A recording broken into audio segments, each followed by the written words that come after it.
Wondering how your mindset affects your life? How to bring more energy into your business and life? Millions of people around the world ask these same questions daily. You are in the right place. Learn practices that will help give your life the meaning and success you've been searching for. Welcome to the Charge Podcast, teaching you how to create habits around real goals every day. Practical life advice from those who made it. Here's your host, Gary Wilbers. Welcome to the month of February, the shortest month of the year, but for some of you, it may seem like the longest month of the year. Remember the goals you set for yourself at the beginning of the year? Are you still committed to achieving them like you were on January 1st? Well, let's recommit. If you fell off your exercise routine, or maybe saying eating healthier, or working on a passion project, remember, goals are like having your headlights on because you have to take action to accomplish them. We are sharing in the month of February some great guests on the Charge Podcast. Our guests this month share their expertise on how to implement habits to achieve your goals. Learn how to network to make lasting relationships, strategies to create your perfect career, and why character is so important to living your best life. If you are feeling frustrated and stressed out with your professional and personal life, I know in each of these podcasts, the strategies that each guest shares can propel you to live a charged life in 2021. Chargers are committed to finding how each day they can make their life better by the willingness to learn, grow, and become the person they were meant to be. In my recently published book, Cultivate Positive Culture, 10 Actions to Faithful Living, I shared this quote: "Life is not about living in mediocrity. Life is about living into our future self." You made a great choice in listening to this podcast. Remember, the podcast is named Charge after my mantra: create habits around real goals every day. Let's get recharged in this podcast to influence a positive culture so you can take simple positive actions each day. Are you ready? Chargers, welcome back again this week for another great podcast. I love sharing different guests with you each and every week because you know what? That gives you a different viewpoint. And the key that you've got to do is decide what lesson are you going to take from it. It's already 2021, so we have to prepare ourselves for what do we want to accomplish this year. I know you've set goals because you're Chargers, but now it's about taking action. So each week, we're going to share different perspectives to allow you to take action. And this week is no different. I've got Mark Kahan has successfully helped grow 6 startup companies from the early stage of development to going public or being sold, resulting in more than $3.5 billion in shareholder value. He is currently chief of staff at Thycotic, which will become the 7th. He has just written a book published by Wally and Audible and is available on Amazon.com called Be a Startup Superstar. The book teaches those graduating college and young professionals how to earn a great living doing what they love by igniting their career at a tech startup. It is great to have you on the Charge Podcast, Steve. Welcome. Gary, it is great to be with you. Well, it is great to hear. I'm really interested in this topic because I have 3 children right now that are in college. So this will be very practical. I can really let them know, hey, you need to listen to this podcast. So we're going to take it from that viewpoint. But before we get there, I always ask each guest my mantra: charge. That's what the podcast is named after, but it's create habits around real goals every day. What habit or habits do you think has led to success in your life, Steve? Well, there's so many, but I'll share with you 2. So first of all, I think I've come to the realization that there's no substitute for hard work. And so what I've found is that there's only one way to the top, and that's through hard work. And there simply is no substitute for rolling up your sleeves and getting your hands dirty and frequently. And in my experience, no great achievement is possible or sustained without hard work. And so the way that I think of it is that hard work is the price you pay for the success that you desire to achieve. And I think secondly, and this sort of plays in with, I guess, my experience, particularly at startups, is to regularly challenge the status quo. Mm. So we've all heard of the old sayings, right? So if it ain't broke, don't fix it, or something like that's the way we've always done things around here. And the status quo, it's really strong, and it represents a bias that can permeate thinking and the culture of the company for keeping things the way that they are in the current state of affairs. It's comfortable, it's predictable, and it's often perceived as less risky. But what I've learned is that growth often requires change. And most every person or organization that wants to become great at some point had to challenge the status quo. And so you simply can't achieve and build on success if you continue to do the same things in the same old way. Those are a couple for me of many that are my habits. Well, I think we're going to see those play out in what we share today with the audience, because evidently hard work, I know with startups, it takes a lot of hard work, because I've started 12 different businesses myself, and it takes a lot of energy, a lot of effort. And in tech, it's really because the challenge is there's a lot of people that want to get there. So you have that challenge. And then when you're talking about the challenge of, the status quo, it's about doing things differently and being able to see that. So I think that we'll really be able to come out with that. Steve, I shared your bio, and that gives us a good snapshot, but I really like my guests to really share kind of their story. How did you get from where you're at today, from that day when we stepped out of, if it was college or your first startup that you did? Because I think that really helps people realize that it is a process. It's not an overnight success that so many people hear about. And, starting being in 6 different startups and your 7th one real soon here in that side of it, I think there's a story there that I want to kind of dive into first, if you're okay with. Absolutely. The Mark Zuckerbergs of the world are few and far between.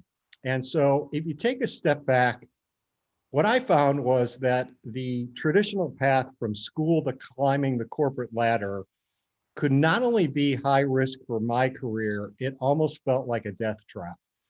And I remember when I was growing up, my father used to tell me so many times, he'd say, Steve, get your degree, go to work for a large corporation, you work hard, they'll take care of you, and you'll have a great career. And so that's what I did. And of course, he used to say, of course, your mother and I would much prefer you become a doctor or a lawyer. But of course, that didn't happen. And so I followed my father's advice. I got my degree, and I right out of college went to work and processing claims at a large organization. And I remember staring at my bank statement and the pile of claims I was supposed to process that day. And I was thinking to myself, how on earth will I ever get ahead? I'd work long hours, and the student loans seemed to grab a hold of my paycheck before they ever had a chance to hit my bank account. And so what I did was I asked myself sort of a game-changing question, life-changing at that point. And that was, how could I earn a great living doing what I love? And what that sort of taught me is that a large corporation was not going to be the home for me, because I saw that it was burdened by incumbent mindsets. You were in a pigeonholed role that you had to do what was in that box. The barriers to advancement were high. It was, big bureaucracy. Acceptance of that status quo was like a giant ship. And what I really yearned for was the innovation, the entrepreneurial spirit, working with a team of crazies that were hell bent on changing the world, where there would be change and risks. But if you made more of the right moves and the right decisions, that you'd have the opportunity to succeed and succeed personally, professionally, and financially. And so I made the leap to the startup world. And as you mentioned at the beginning, I'm now on my 7th startup and have been blessed to work with hundreds of amazing startup entrepreneurs along the way. And what I found was that startups really were the way to go, because they were very much in line with what I saw could provide to me the freedom to succeed. Yeah.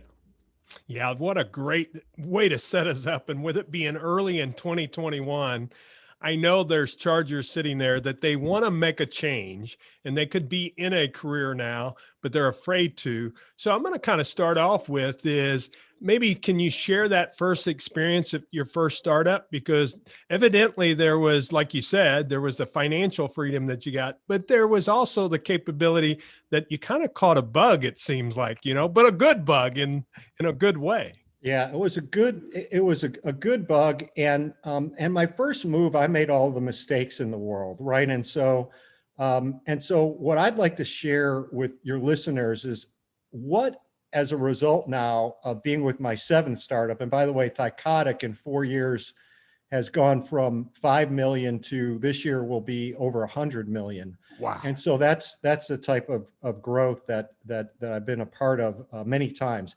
This is what I look for when I choose a startup. So what you'll find is that startup entrepreneurs, they all have good stories. But the key is you want to separate those with a good story versus those that have a good story and a good chance for success. So this is what I look for. The first thing I look for is quality people that share your values. So people reflect the company's culture, and startups are typically smaller. So if you don't think you could respect, trust, and admire the people that are involved in the startup, you want to move on. And specifically what you're looking for is a solid team of leaders that will rock your world. And so you want to go interview with that team, ask to meet with a broader team. Secondly, is you're looking for a concept that fills a big market need. Is that what you'll find is that people don't spend money, especially today, in nice to solve problems. They spend money on must solve problems. So what you want to be able to do is to do the research, see what the influencers and analysts say to make sure that the market is certainly big enough to give you the runway to succeed.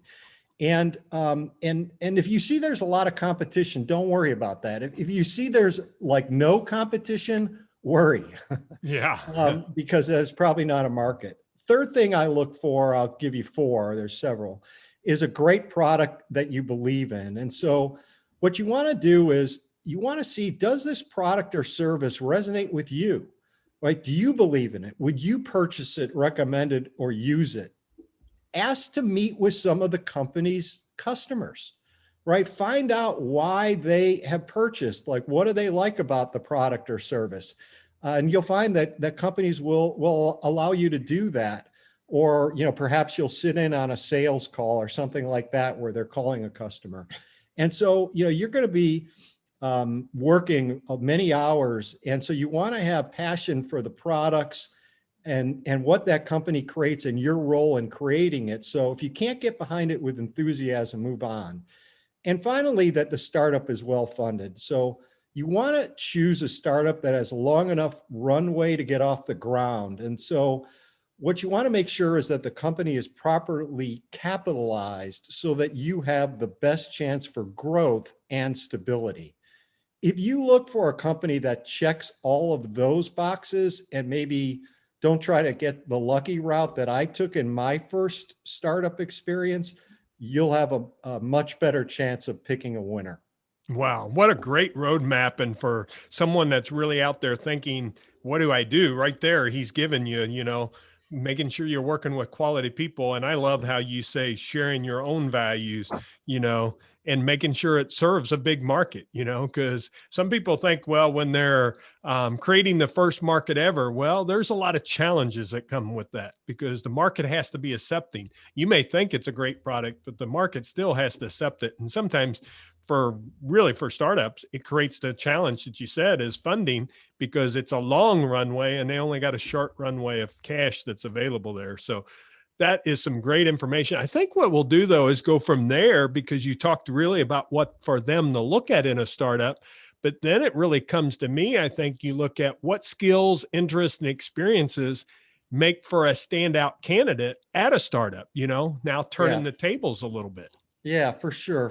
So what you're looking at, obviously you're looking for people who embrace accountability to get things done. In those big bureaucratic corporations, sometimes you could hide a little bit, right? Or you just rely on the law of large numbers because there's plenty of resources to get things done. And startups, it's you, right? And so you've got to be someone who really embraces accountability. You typically need to be a person who could communicate in smart, thoughtful, confident, and respectful ways, and someone that asks a lot of questions. If you're at a startup, you don't have it all figured out, right? You're going up against bigger, better funded competitors. So you have to be curious such that you are looking for ways to differentiate. Typically, those that succeed at startups are not I people, they are we people. And by I people, what I'm referring to is someone that like takes all the credit. If you're at a startup, you're working with a small team or small teams, and you've got to really love that and share the credit. Someone who pays attention to details. Success, I found, is it's always in the details, right? The difference between a B result and an A result are those details. And then having persistence and tenacity. Those, you're going to run into obstacles, you're going to run into challenges, and you can't be just shaken by them to your inner core, right? You've got to be able to put them in perspective, pull up your pants, get ready to be knocked down and get back up. And so you've got to have that tenacity and sort of fighting spirit, if you will, to fight through, because it won't always be results that are up and to the right. Like life, it's a winding road. And so you want to have more ups than downs, certainly, but there will be those ups and downs. Yeah. What some great information you share there. And really for anyone, even if you're not in a startup, if you're in a business or career right now, Steve just shared with you, because I just did a research with small business owners, Steve, and 3 out of the 5 that I wrote down that you discussed were their top 3: accountability, communication, and then persistence, tenacity. We clarified that as focus, but it's being able to focus on that project and stuff. And I think the other 2 would fall in there, but I was looking for what was the top 3 things that small business owners were looking for when they were hiring a team member. And I don't think that matters. I think that's going to apply to startups. I think that's going to apply it applies even in the corporate world. If that's where you decide you want to go, is, are you accountable? Can you communicate with people? And do you have that focus or persistence to continue to move through the past? So some great information, and I just love sharing it because it applies to startups. But of course, I always tell my chargers, sometimes they think, oh, does this apply to me? Well, this conversation applies to you, even if you decide not to go work for a startup. Steve's background is sharing his knowledge, and his expertise is helping us become better in whatever background we decide to go. And that's the fun things with podcasts. We're able to learn so much from others by doing that. Steve, one of the things that I think, though, is important, because it is an area of expertise of you, is, if we are looking at startups, you mentioned this a little bit earlier, but I wanted to get a little bit deeper with that. And we're thinking about, going to work for a startup. Number one, don't jump at the first thing that comes to you. I think you stuck out very well to you. But what should we really consider as, kind of that startup's potential, and being able to ask the right questions to find out, do they have that potential? Yeah. So if you follow some of those core characteristics about a startup company that I mentioned, then fundamentally what it comes down to is, what are the questions you would ask when you're interviewing to help you to figure that out? So here are the questions I ask, right? And so if you're listening and you have a pen, now's the time to take some notes. Yeah. So why is now the time for your company to exist? What do you love about your team, and why are you the ones to solve this problem? That sort of gets at the teamwork, and it really sort of gets at the heart of what they're doing. Tell me about your first paying customer. How did they come to you? And what's your revenue expectations over the next year? What were their primary challenges? What did they achieve? Tell me a little bit of what growth will look like next year. Or how much has the company raised, and what's its runway? That gets at the question around whether it will have enough money. Who are your investors and why did you choose them? And this one is really big because I get asked all the time, how do you learn about a company's culture? And there's several questions, but let me share one. If you weren't building your startup, what would you be doing? And so by asking that question, you typically get a glimpse into that person. So for example, you could find out, do you have hobbies in common? You might learn about that. You also might learn if they're sort of a maniacal workaholic, like, don't care about family type thing as well by asking that question. And so those are a few of the questions that I recommend that you would ask that perhaps are unconventional and not obvious that oftentimes people don't think about asking. Yeah. Well, great feedback. And the other thing that I'm a believer in is, when you're interviewing, it should be a dual street. It's two ways because it's win-win is what you're looking for. Whenever I interview someone, I always tell them, it has to be a win for you, but it's got to be a win for the company too. That's how we really create a great matchup. And I think it's a great way to look at it when you're interviewing with someone. How are you creating it? And you can ask questions.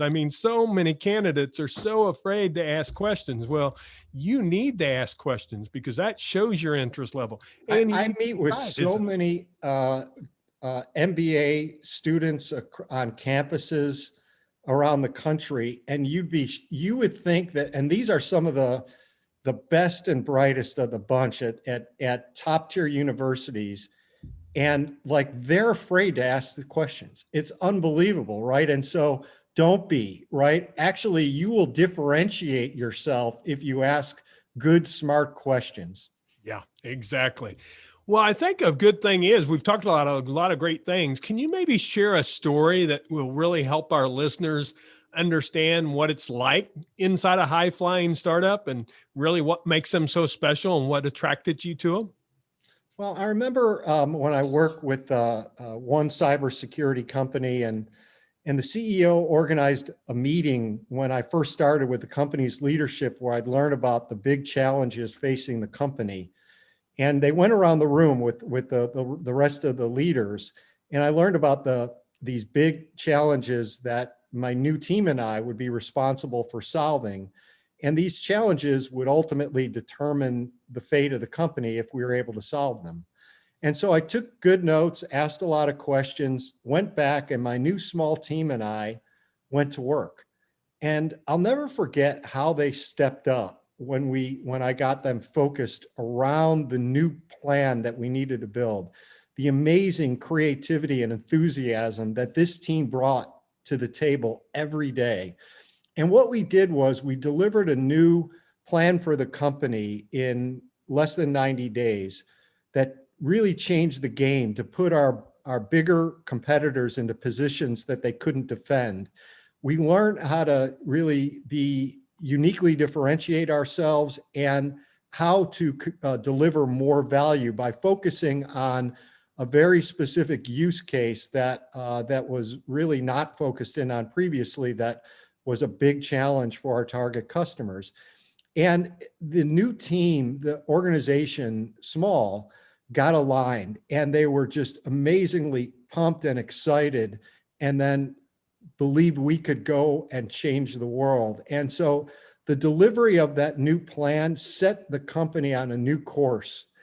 And from that time, we took that plan and just continued to enhance it. And within 5 years, we grew immensely.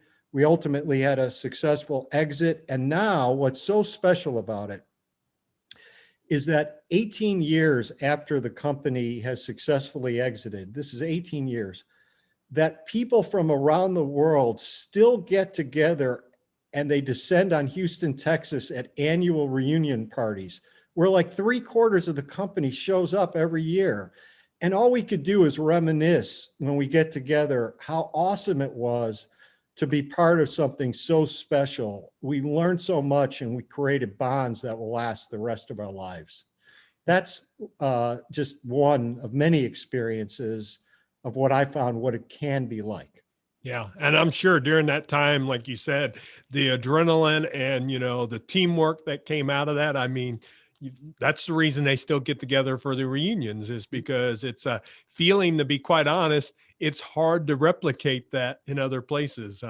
You Not created a one culture. day felt like work. And Yeah. everybody will say that, right? And so you could have 250 people at these reunion parties and you'll hear that and we'll reminisce on stories that well, sometimes you've forgotten, right? And think about that. Like if you worked at a big company, and do you think that would happen? Probably not. Yeah, right. Exactly.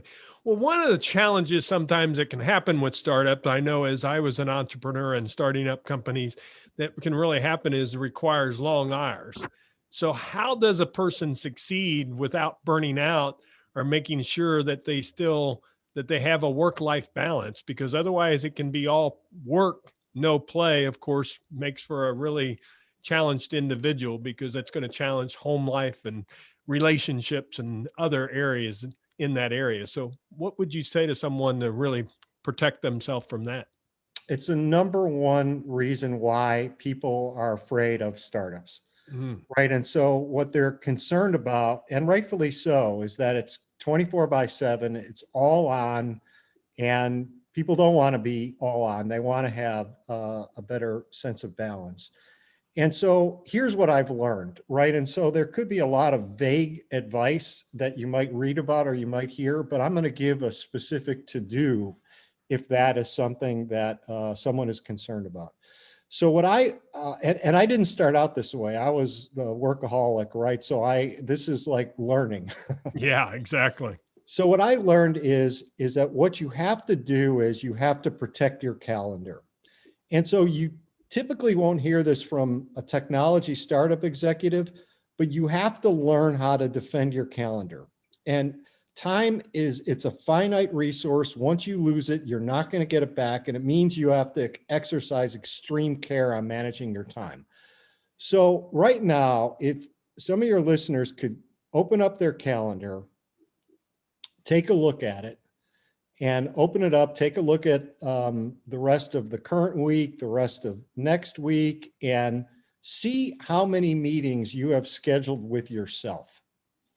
And I'll bet that if you're like most people, there are too few. And let's think about what that means, right? So what that means is that you haven't blocked off time to go to a kid's game, or to be with, or to have dinner with your spouse, or breakfast, or you haven't blocked off time to work out at lunch, or you haven't blocked off time to think about things strategically, or you haven't blocked out time to educate yourself and learn something new that will make you a bigger, better athlete going forward, right? And so there are so many things that you're missing out. And what I learned was, I'm someone who lives by my calendar. So I get up and I take a look at my calendar for the week ahead, the day, right? And so I block off that time for my calendar. And partly also what that means is that, let's face it, not every meeting we're in is like super high value.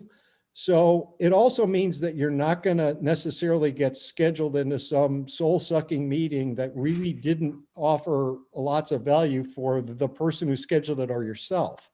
And so if you learn how to defend your calendar and you block off time for yourself and your family, that is something you actually can do to then make sure. And I actually heard the term that I really liked the other day. It was a term called work-life harmony. And what I liked about that as being better is that work-life balance to me suggests that there's a right or a wrong answer, and then people get freaked out if they perceive they're out of balance. And what I've learned is there's no right or wrong. It's a little bit different for everybody. And based on your situation, you might need to err on the side of work or home more, right? And that's okay. Right. And so if you view it as sort of more like, what's the right harmony at the time, then you take a lot of stress off yourself, and you could find the right answer as you're protecting your calendar. Yeah. What a great philosophy, and what a great, I mean, I've so many things that we could go to, but one, where you talked about work-life harmony, I've seen work-life integration, and I like is, you've got to integrate the two. And then the way you do that is through the calendar. I follow Michael Hyatt real close, and his book, Living Forward, he talks about creating your ideal week. It's not like you're always going to get that. But the thing is, if you don't put in that you're going to have dinner with your spouse, you're not going to have dinner with your spouse. It's not going to just magically appear and happen, So what are you doing to protect your calendar, to put it in place? And then when it happens, make sure you leave. It's an appointment to yourself. Exercise. I'm fortunate, about 15 years ago, lost 75 pounds, and I still exercise every day. But if it's not in the calendar, I'm not going to do it. I know today that I will be doing it at 4:00 because it's in the calendar. So what great philosophy starting out the new 2021. What changes do you want to implement, Chargers, and move forward? We talked about startups, but man, Steve talked about life lessons and really work-life balance and how we can incorporate ourselves to make our career become something that we're excited about. Instead, I've got to go put those hours in at that job. No one wants a job. They want a career, something they're excited about. And Steve's excited about startups, and maybe that's what you're excited about. But we're sharing with you philosophies that can really be there. So, Steve, I can't thank you enough. I think we could go on for hours because you and I have similar beliefs and philosophies here, but it is time to kind of move to the recharge round. But I really appreciate you sharing that. And there's going to be some really good notes. So make sure you go to chargepodcast.com. And my son, Chris, does the notes. And there's some great notes that I've already taken that Steve shared that you may want to reference back to, or you may want to re-listen it, because I know a lot of our people are very busy. They're exercising. They're doing other things while they're listening to podcasts. Well, there's some really golden nuggets there. And one thing, parents, I would tell you, if you do have, like myself, those college-age students, this is a podcast that I would have them listen to, because Steve's really mapped out a roadmap.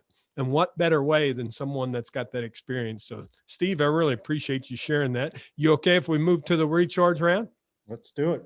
I know mindset, how you believe that's important to you, but what do you do daily to kind of allow your mindset to affect what you're going to have go on that day? So I am a big believer. I love the quote by Winston Churchill. He said it perfectly. He said, "A pessimist sees difficulty in every opportunity, and an optimist sees opportunity in every difficulty." And so one of the things that I try to do is to exude positive energy and optimism. Do you see the cup as half empty or half full? Do you focus on the upside or the downside? And particularly, what does this mean? It means, also trying your best to surround yourself with positive people. It will have a positive impact on your life. And also what that means is, like, I know in today, the world of COVID, people are not sitting around the water cooler per se, but maybe they're doing it virtually. But I've always been one to avoid the negative water cooler talk. And if I see it moving in that direction, I exit stage right so fast you can't believe.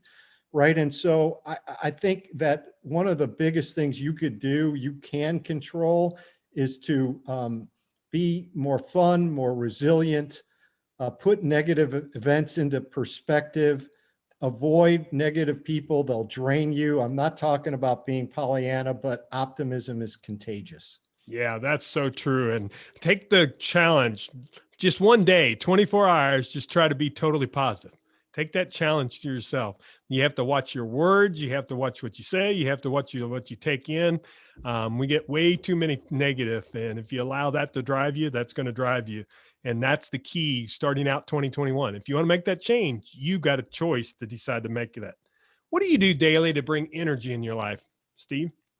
Well, I think what I try to do is, in line with that, protecting my calendar, I try to very much put my family first. And so the secret to my success to some extent has been that I'm a workaholic, but I put my family and myself first, even where it's difficult at startups where hard work is the norm. And so I think that what I've learned is you don't have to make a choice. It's not like I'm making a choice of family over work or work over family. And when you do, what I've learned is, particularly with people that I've met who have said that they made a choice, that they felt that they paid a terrible price for it. And so, in business, kids and grandkids grow up, marriages need nurturing, elderly relatives need attention too. And so, make sure you're not someone who climbs high on the career ladder, and then you look at your weathered face in the mirror someday and you realize all the time that you miss spending with the people that you value the most. And so I think it's important to put your family first, and certainly to have a proper perspective between work as well as at home. Excellent. What's the number one connections made the biggest impact on your life? There's no question. There's a gentleman by the name of Doug Irwin who was CEO at a company that I worked for by the name of Pentasafe, and he is a great leader. He's a serial entrepreneur, extremely successful. And a couple of things that he did very well was he really taught the value of having a smile on your face, saying thank you and meaning it. And so what I found in work today, like there is not enough thank yous. Yeah. There's not, especially now when things are virtual, right? And it's so easy to do, right? Whether you're saying it or you're putting it in email, right? And really meaning it. And it really creates a good culture. And also Doug was someone who taught us how that work and life is very chaotic, and how to manage chaos where many others will shy from it, how you lean in with a calm, cool face, look at things in perspective, and then lead others very successfully.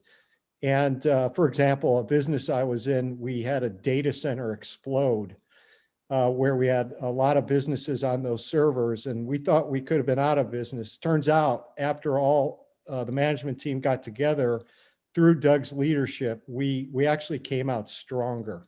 And that was a rare experience, and he deserves the credit. Yeah. What advice has influenced you the most in your life? I think one of the biggest advices is summon the courage to make tough decisions.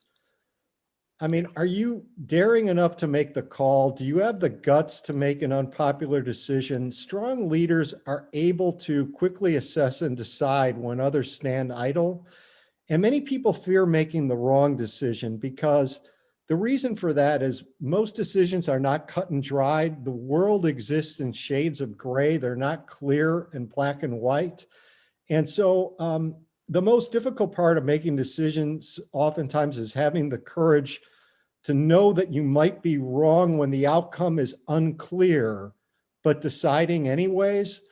And so I think analysis paralysis sometimes can hurt people, but being able to make those decisions, to make the call, plays very closely with accountability, making sure you have the facts without question and not jumping to conclusions either, but summon the courage to make tough decisions. Okay, great. Well, we're coming up on that time. Share your favorite book. One of my favorite books is an oldie but a goodie, which was written by the late Jack Welch, former CEO at General Electric, called Winning. And the biggest lesson, so many in there, that I really loved was the critical, important nature that nothing matters more to winning than surrounding yourself with A+ talent. And a lot of people don't think about what's the type of A+ talent they need around them to bring out the best that they have to offer. But I actually have always thought about those things because no one could be great at everything. Yep. And it's okay, right? And it doesn't mean you don't want to sharpen up other skills, but surrounding yourself with A+ talent was a line that Jack Welch used in that book that I'll never forget. Yeah, great. Thank you for sharing that. How about in one sentence or less, what legacy do you want to leave the world? That Steve helped us to make our personal and professional lives better. And he simplified the path to success because he taught us how to create something that is both unique and valuable. Well, you've definitely done that, Steve, because what you've shared today is a wealth of knowledge and information. I tell you, it doesn't matter what stage if they're in. For those college students, they need to be listening to this podcast.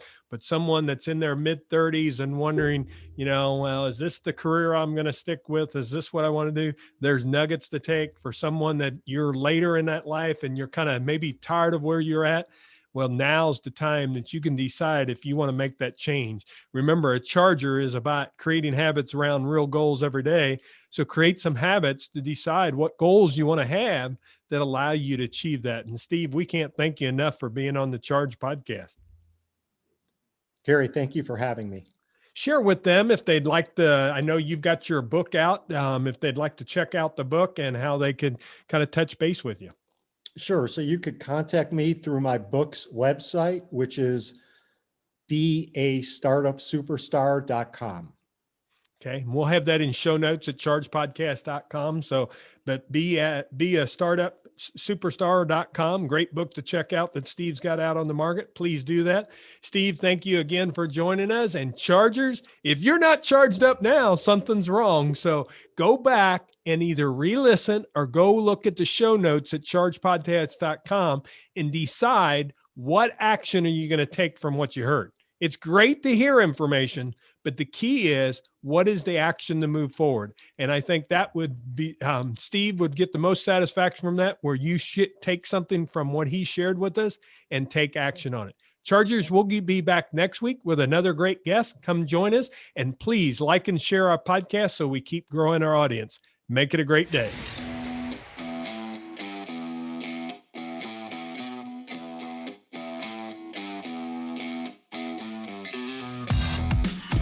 This podcast is ended, but your life doesn't just stop. To continue your inspiring journey, head over to chargepodcast.com and access all the tools and resources mentioned on today's show.